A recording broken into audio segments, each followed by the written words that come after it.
நாம் வாழும் இந்த இயந்திர வாழ்க்கையில் மாறிவரும் உணவு பழக்கவழக்கம், கலப்பிட உணவு, நல்ல உறக்கம் இல்லாமை, மன அழுத்தம் என தினந்தோறும் ஓடிக்கொண்டே இருக்கின்றோம். அதிலும் குறிப்பாக வாழ்க்கை முறை மாற்றத்தால் ஆண்களுக்கு ஒரு பொதுவான பிரச்சனையாக ஆண்மை குறைவு வந்துவிடுகிறது. இதற்காக பலரும் சில மருந்து மாத்திரைகளை எடுத்துக்கொள்கிறார்கள். ஆனால் இயற்கை முறையிலேயே சில உணவுப் பொருட்களை எடுத்துக்கொண்டாலே அதற்கு போதுமானது. ஆண்மை குறைவுக்கு அது பெரும் தீர்வாக அமையும். அந்த வகையில்தான் குங்குமப்பூ பழங்காலத்திலிருந்தே பாலுணர்வை அதிகரிக்கும் மருந்தாக கருதப்பட்டது.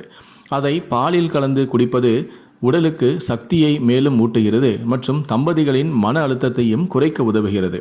அறிவியல் ரீதியாக குங்குமப்பூவில் சிறந்த ஆக்சினேற்ற பண்புகள் உள்ளன.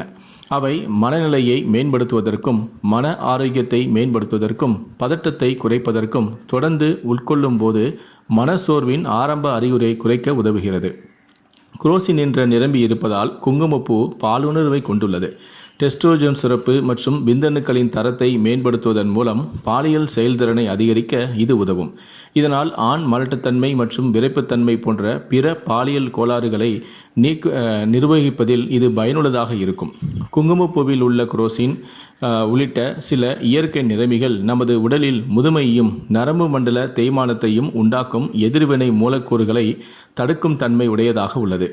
ஆண் இனப்பெருக்க அமைப்பில் விரைப்புத்தன்மை, முன்கூட்டியே விந்து வெளியேறுதல், குறைந்த விந்தணுக்கள் போன்ற நிலைகளுக்கு சிகிச்சையளிக்க இவை உதவுகிறது. மேலும் பால், குங்குமப்பூவுடன் பாதாமை சேர்த்து கொண்டால் பாதாம் மற்றும் பால் இரண்டுமே நமது உடலுக்கு பலம் தரும் புரதச்சத்து நிறைந்த ஆதாரங்கள். சிறந்த பாலியல் அனுபவத்திற்கு வழிவகுக்கும் டெஸ்டோஜெரோன் மற்றும் ஈஸ்ட்ரோஜன் போன்ற ஹார்மோன்களை உருவாக்கும் புரதங்கள் தேவைப்படுகின்றன.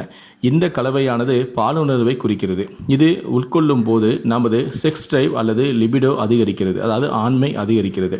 பால், குங்குமப்பூ மற்றும் நொறுக்கப்பட்ட பாதாம் ஆகியவை நமது உடலுக்கு உடனடியாக ஆற்றலை வழங்கும் ஒரு சக்தி வாய்ந்த கலவையாகும்.